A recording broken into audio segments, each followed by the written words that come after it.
ఉత్తమ్ కుమార్ రెడ్డన్నకు కోటి దండాలు హుజూర్ నగరు ప్రాంత ప్రజల పరిపరి దండాలు ఉత్తమ్ కుమార్ రెడ్డన్నకు కోటి దండాలు హుజూర్ నగరు ప్రాంత ప్రజల పరిపరి దండాలు ఉత్తమ్ కుమార్ రెడ్డన్న ప్రజల మనిషిని వన్నా చేతి గుర్తు కోటేసి అన్నను గెలిపించుదాం హుజూర్ నగరు హరరర హుజూర్ నగరు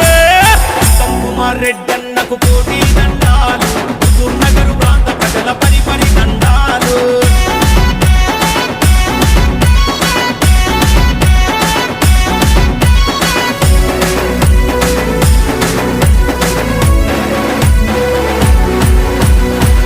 నగరు ప్రగతి రథ సారథుడై మన అన్న కోట్ల నిధులు తెచ్చి మనకు కొత్త వెలుగు చూపినోడు కోట్ల నిధులు తెచ్చి మనకు కొత్త వెలుగు చూపినోడు తప్పండ వర్గాల సంక్షేమమే ధ్యేయంగా పథకాల అమలు కొరకు కదినలెన్నో బూనినాడు పథకాల